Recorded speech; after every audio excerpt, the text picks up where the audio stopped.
What's going on, everybody? I'm Steve Buchanan here from DraftKings, and we are here to celebrate a day the company has been waiting for years and years. Massachusetts mobile betting is live here in the state. We're going to talk about it with these three gentlemen here, too, as well. Julian Edlow, DraftKings content specialist. We got Matt Kalish here, president of DraftKings North America, one of the co-founders here as well.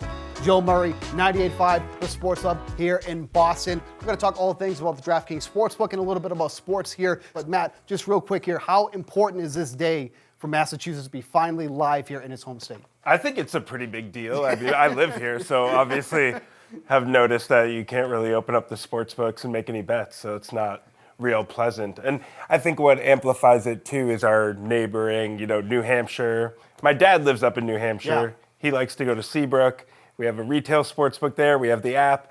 So lots of, ability to go predict things, make his bets. Father's Day, he hit, Fitzpatrick won the golf tournament on Father's Day, and he hit like 30 to 1, made $600 on DraftKings. So he was like very excited about that.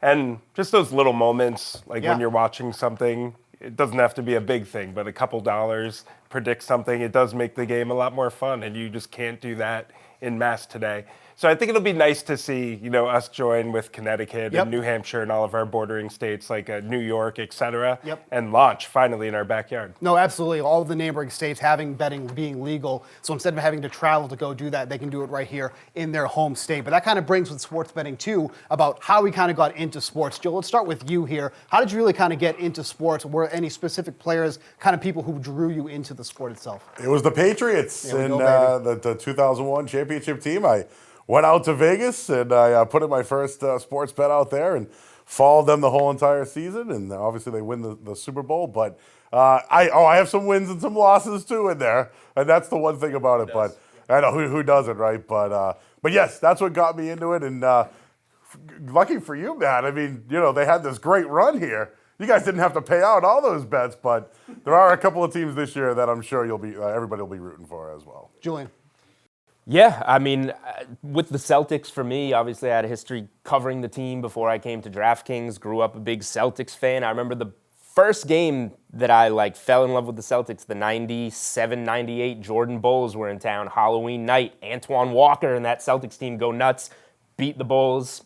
I was into the Celtics ever since then, and then they weren't very good for a long time. They finally got good, but, turned into rooting for the Patriots, the Red Sox, and then going on that historic run that started in 2001 and lasted, close to 20 years. And then, Matt, of course, if we're watching a Celtics game, we're probably seeing you sitting courtside at some of these Celtics games here. Was it the Celtics that really kind of got your fandom, or was there another sport that you really got into first? A little bit of everything. Sure. Like when I was really young, it almost wasn't a hometown thing. I was Cowboys. I remember had the starter Cowboys jacket when it was like Emmitt classics. Smith. Classics, baby. Yeah, I loved the Cowboys. I loved the Phoenix team that had Barkley that made the finals and lost, whatever that was, 97 or something, 96. Or 93, yeah, it was even before that. I was like 12, but Barkley was my favorite player. Yeah, because I was like short and stocky, and I played my town basketball league, and Barkley was like I was like, he's also kind of like short and stocky, so I like that. And I couldn't score, and he was like the rebounding guy. So I'm like, I'm the rebounding guy too. So I'd say first it was Red Sox. I got caught up a little bit into the we haven't won in all these years until 2004. That was like kind of an interesting thing. Yeah. I was a distance runner too, so that's how I got into fantasy baseball. It was my first fantasy sport.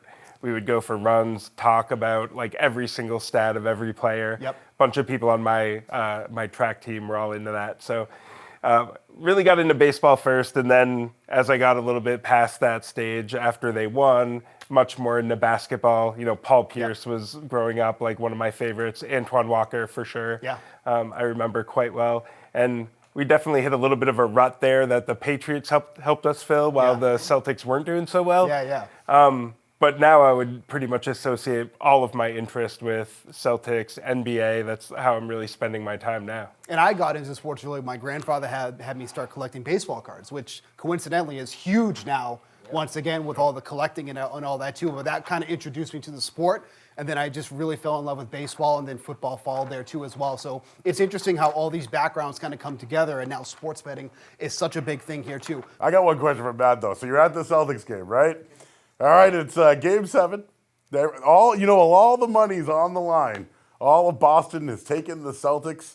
And you know that if they win, you guys are going to have to pay that money out to all those fans. Is that going to be a tough one for you? Is this, paying out all that? Or the Celtics win, is that going to hurt you in the long run when you're sitting at center court knowing that you're going to have to pay out all those Celtics winners if they win the championship this year? No, I like that part. That's the best part. 'Cause there's definitely some markets that are very expensive. You'll find these games, certain outcomes that if they come in, it would be a big kind of cash out. But DraftKings is public. We have a very, very, very strong company. You guys can handle it, right? Trust me, we'll be just fine. You'll be looking for the after party, right? Yeah, if you ever catch somebody complaining about running a sports book or casino not winning enough, you should run far away because that's just such a lousy mentality to have as an operator. People, basically what you're doing is you're risking something for a chance to win more. Yeah. Everybody kind of knows that there's some small amount of advantage if it's a casino, sports book, the VIG or whatever you want to call it.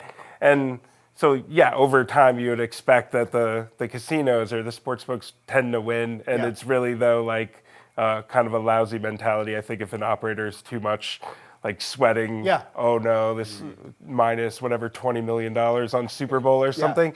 It's you'll be just fine. Just take it easy. No, so that's how I feel about it. Yeah. I'll say this on it, and again, maybe I'm not one of the founders of DraftKings, but I think it would be great for DraftKings for the Celtics and or Bruins to wind up winning it. Yeah. Pay out our hometown fans, get them involved, give them a bankroll to get invested in this. So.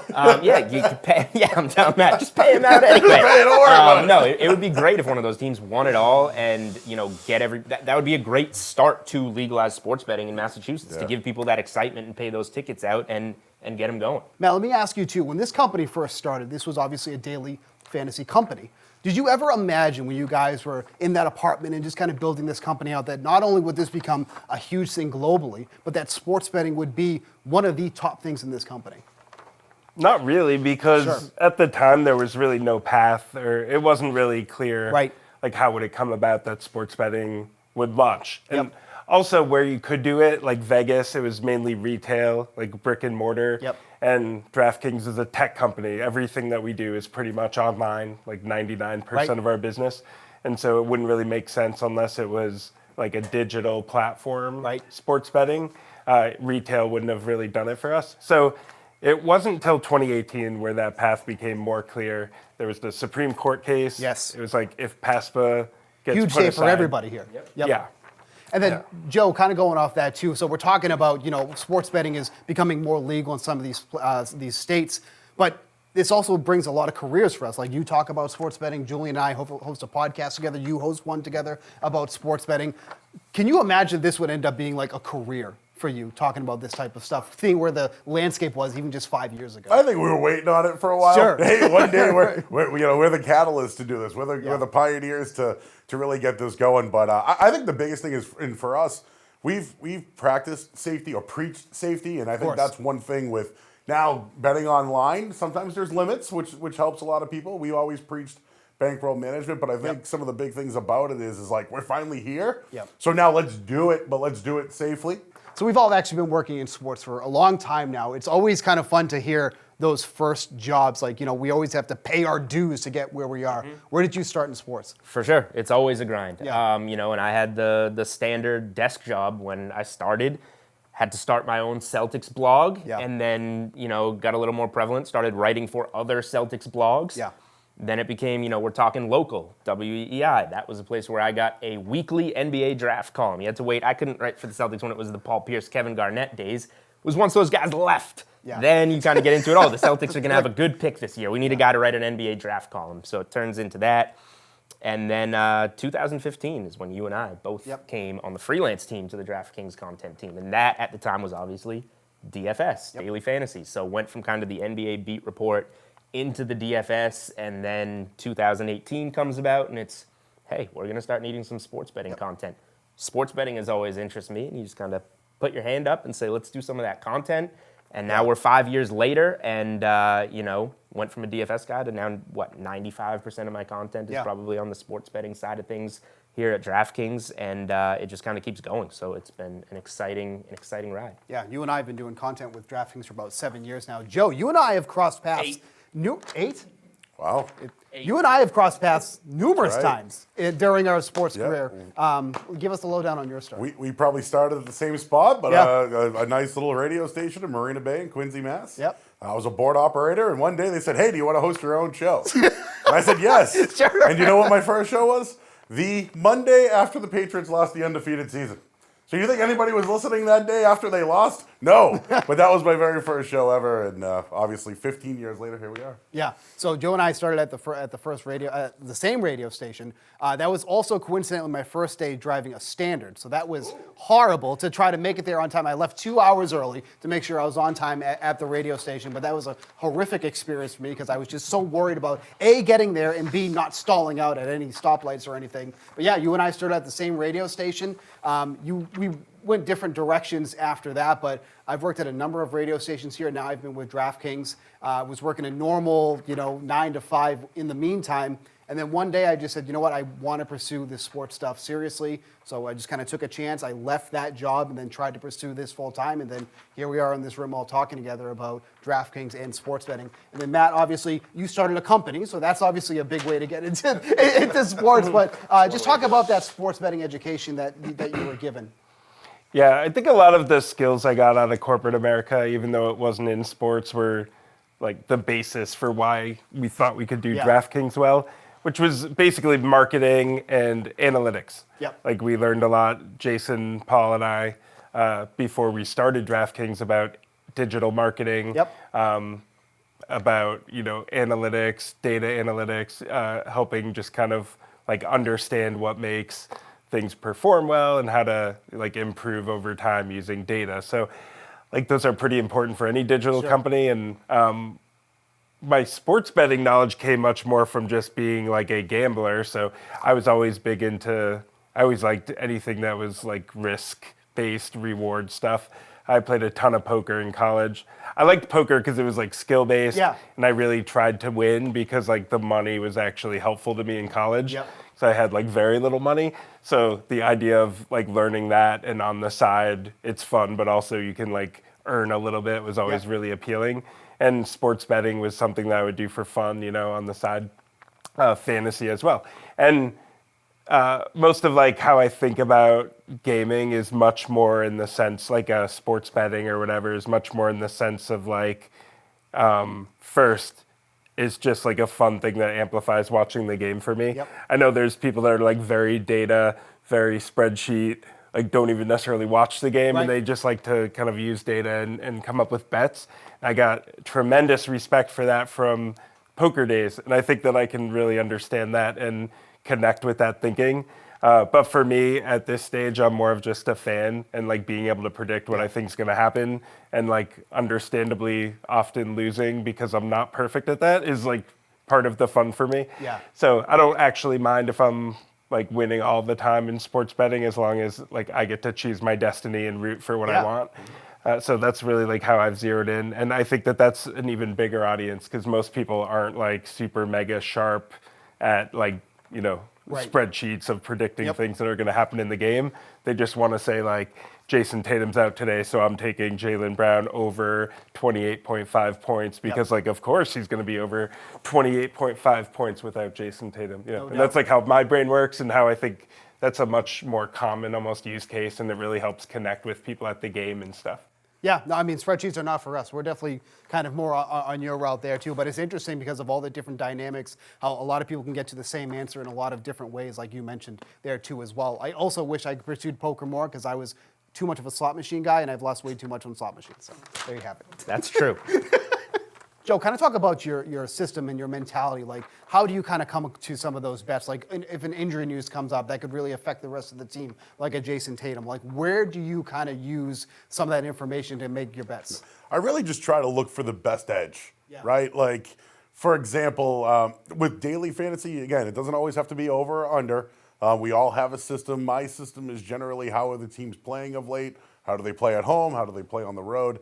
And I think everybody can be a gambler, whether they are a spreadsheet guy or not, or sports bettor for that matter.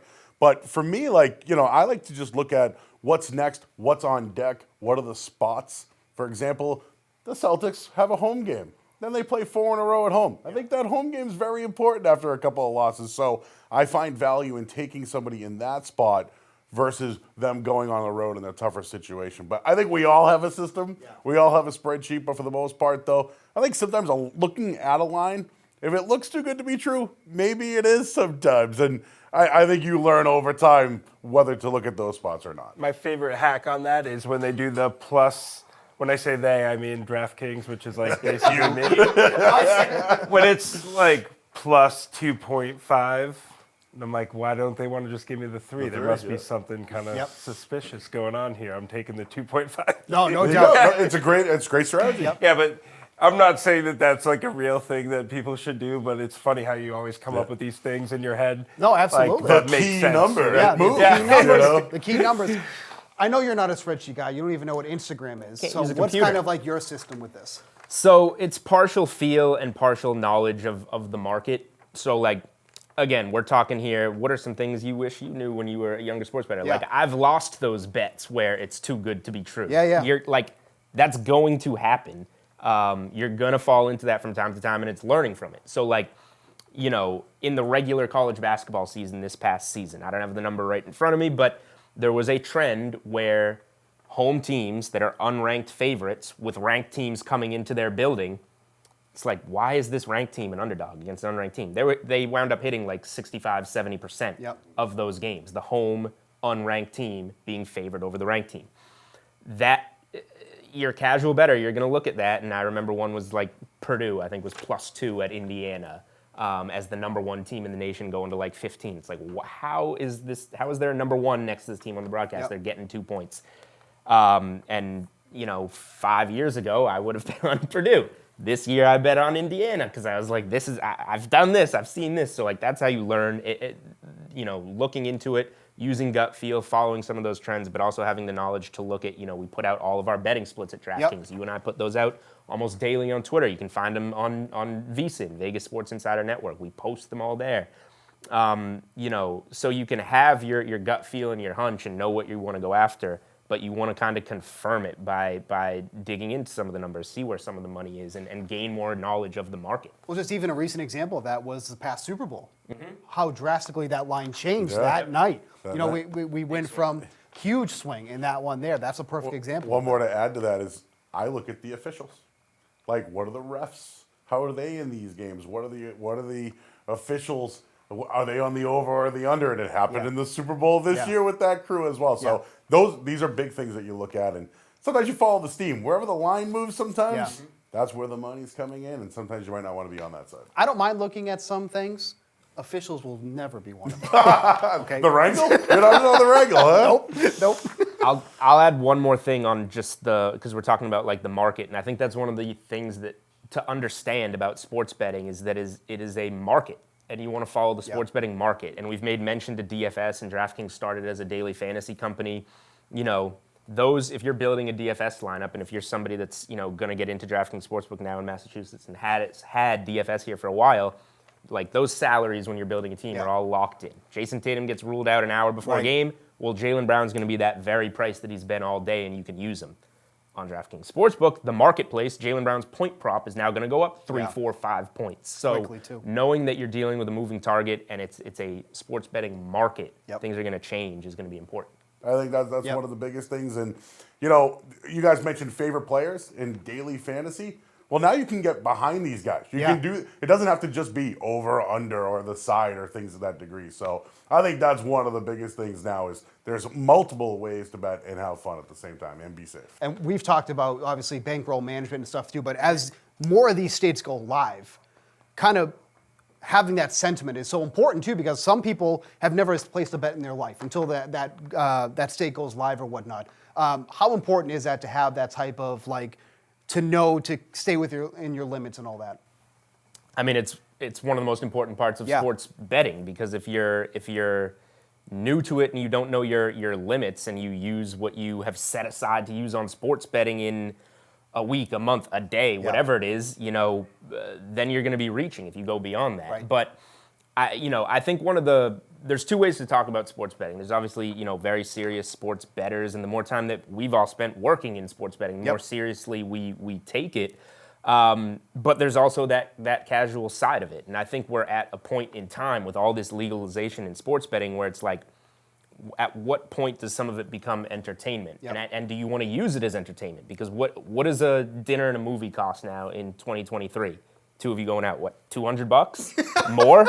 So like, what if you want to spend your Friday night staying home ordering a pizza and putting a couple $100 on a game? Like, does that turn into now entertainment value? I think that there's multiple ways to look at it, and there's no right or wrong answer on what kind of sports bettor you want to be, as long as you're looking yourself in the mirror and kind of know what you are. Matt, I want to ask you a question too. So obviously, Massachusetts, I believe, is the 23rd state to go legal. This is actually one of the states where DraftKings doesn't have a physical retail location. Like you mentioned, the Brook up in Seabrook, New Hampshire, Foxwoods, which is one of my favorite establishments, by the way. Foxwoods has one there. But Massachusetts, for DraftKings, is all mobile. Do you think that that's something that is difficult to manage, or is that something you think is to your advantage? Because mobile betting is what dominates the market, really. Not a lot of people go to these establishments when they can also do it mobile. So do you think this is an advantage or a disadvantage that this is only mobile here in Massachusetts? Well, I think there'll be retail books, Yep. and in mass, meaning Sure. it's probably not going to be as prevalent as Vegas or something, but there'll be more than none, and I think it's good because there's a lot of interest in, at least for certain types of bettors, they want like that physical experience. Maybe you're with friends, you want to sit at the bar and watch the game and cash your ticket immediately. Mobile, we do withdrawals very quick. It's like about as quick as you can do them, but like in retail, you kind of like immediately get the cash, which is kind of nice. And I can think back to like sitting in Vegas, make bets. Second the thing wins, I'm in line. Get the next bet on or something. So yeah, I think it's nice to be in the physical location sometimes, but nothing will ever beat, I think, the convenience of just like on your way to work or like no matter what you're doing, really. Knowing that DraftKings is like in your pocket, I think is really helpful. And it's amazing too, because if you go on DraftKings Sportsbook, there's literally like a plethora of options for almost anything that you could think of. Like there's times where I'm on the DraftKings Sportsbook and I'm like blown away by some of the things you can do. Like one thing we just released for Major League Baseball is people love betting the over-under win totals. Now we have these win total bands. So it's like, oh, do you want to bet them to win between 67 and 71 or 72 and 76? So as these come more and more, like Joe, like what are some of your favorite things to bet on just in general? Oh, the futures right now. Futures are whether awesome. it's Linus Allmark being the MVP of the league or the Vezina. Yep. But I just think having the fact that it's at the palm of your hand and you can sit on your couch, no doubt, just the convenience of that is outstanding. The app is always going to be king because, like you guys said, it's in your pocket. That's where you're going to be using it the majority of the time. But like Matt said, there is, and I can speak to it from trips to Vegas and other sports books, like there is always that experience of like whatever. It's Saturday night, it's the Final Four, you're going out with your friends, placing that bet at the window and cashing it. Like there's always a feeling to that is exciting. So I think adding that is a huge portion of it that just makes things more exciting. What would you say, Matt, that some of the advantages of someone playing on DraftKings is over some of the other books that are out there? Like what does DraftKings do you think does unique or special that doesn't compare to some of the other ones? Well, in Massachusetts specifically, I think one of the more important factors that like definitely should not be underestimated is people like to support their local community. They like to support the team here. Like DraftKings has built our entire company out of Boston. We're based in 500 Boylston Street, right in Back Bay, in the middle of everything. We're like from here. We've created thousands of jobs in the state. So I think it creates a real halo around, like everybody kind of knows somebody that works here, or like they used to work here, or they interviewed for a job or something. There's that real strong local connection. And we're also out in the community. Like you said, I'm at every Celtics game. We do all kinds of hosting. We're at every Patriots game. We have, multiple different like suites and everything. The presence is really strong. And I think whenever you get to operate in your own home, your own backyard, that I think has an automatic benefit. So I'm happy to give people that. But then also we are a market leader. We have the top rated app. We had during Super Bowl, for example, we were the #1 sportsbook, number 3 of any app in the App Store. It was like incredible. And I also don't think people really understand how much scale there really is there, but soon in mass they will. like millions of customers. We were taking in a single minute like tens of thousands of bets per minute on Sunday running up to the Super Bowl. Just booked every single one of them totally flawlessly. You know, just the quality of the operation is much, much more advanced than I think people would expect from a depth of all the markets available, how always on they are. Our tech team is really top notch. It's like what you'd find at Google or Facebook or something. And so I think the quality of that experience will be obvious to everybody when they're using the app. I'm not joking. There's literally like millions of things that you could take on there. Like, especially like I mentioned, like I'm huge into baseball. Go ahead. I mean, that's what I was going to say, like friends that previously have traveled to different legal states, wherever it may be, and say, you know, they come to me, hey, I'm in this state, I'm going to be betting on DraftKings, like da-da-da. And they open it and they're like, wow, I didn't know you could bet on these certain things. Like you just mentioned, the new market that we kind of created on the win bands, right, in MLB, win between this amount of games. It takes people by surprise, the menu that is on, the extensive menu that is on DraftKings Sportsbook. And I think when people in Massachusetts who are so passionate about sports, you know, discover that they're going to be very pleased with the product. Joe, there's obviously other books out there. That's not a secret or anything like that. But what are some things that you do like or don't like when looking at some of these other books when you're looking to place a bet? Number one thing is I'm on very early in the morning. Current and instant odds right away. Some of the other odds don't have that yet. They don't have that feed. So the feed instantly goes to the DraftKings book. So if I want to get that line for the next day, or if the trade deadline just happened and I want to see what the Bruins line movement is, it's current, it's instant. I think that's the number one thing that I love about the DraftKings app. Julian? I'll add one thing that, a lot of books we haven't seen in the past, like before, if I want to bet an NBA game on Tuesday and the games on Monday haven't tipped up, a lot of times, 75, 80% of those Tuesday games are going to be up before that Monday game even tips on a place like DraftKings Sportsbook. So if the NBA is crazy these days, but you got a team on a back-to-back and you really want to bet them or against them either way, the second night, you can already do that on a site like DraftKings, and that's something that is rare to find. Yeah, you might find an edge the next night instead of waiting on that night on a bet. That's a great point. Yep. Yeah, as we're sitting here doing this here, Celtics and Bruins are the favorites to win in their respective sports, potentially drying up this 5-year drought that Boston has been going through. So perfect time for DraftKings to kind of come through. Now, I'll kind of wrap it up here, things with this. What special things are in the works here for your DraftKings customers here in this new state? Do you guys have like rewards that you're looking to do, or like continue some of these special promos that we're offering, like the early sign-up bonus that we had? Is there anything you guys have in mind that users can look forward to moving forward? Yeah, there's a couple of things. So with the product becoming available, we really focus on giving the best value. Yeah. And that's all forms. So it's like winning every dollar you bet, you're seeing more back. Yep. The rewards you get are the most generous, the most kind of lucrative. We've invested a lot into our loyalty program. So if you're more of like a regular player, we invested significantly into our loyalty program. So the type of rewards, experiences, benefits that you get for playing, there's really like more reason than ever to focus on DraftKings specifically, because you get credit for everything you do in the loyalty program. And I also think the amount of, whether it's relationships with teams or just access that we have around Massachusetts through just being based here, through supporting the Patriots and the Celtics and whatnot all these years. We have tremendous assets, tremendous access to really everything from like going to games, going to events, meeting local players, all of the things that I think are these money can't buy type of experiences. DraftKings would really, like more than any other state, probably be able to bring a tremendous amount to the table. So just excited to start unleashing all of that and getting the ball rolling. No doubt. Julian, let's say you're a brand new customer to sports betting. What's something you wish you knew before you started your journey, for everyone who's starting to get into this? So obviously play responsibly, play within your limits, all of that stuff that we all preach. But for people that are going to download the DraftKings Sportsbook for the first time in Massachusetts and get going, or if you've been a casual player in New Hampshire or whatever, and you're now going to get to use it on the daily basis, hit that rewards and promo button when you're in the tab every day, because every day when I'm in there, I know we're preparing our content, preparing articles, podcast shows, etc. There's every night a 33% profit boost in college basketball tonight.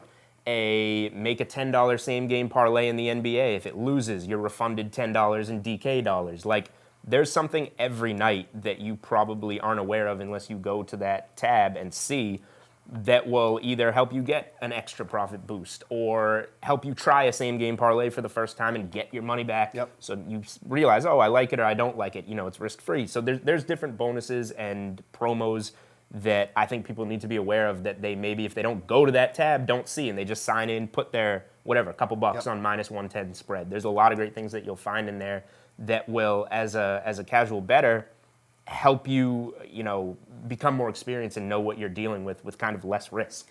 Joe, time machine, you're going back. What's something you wish you knew? I just think the one thing about DraftKings I'll say is trust.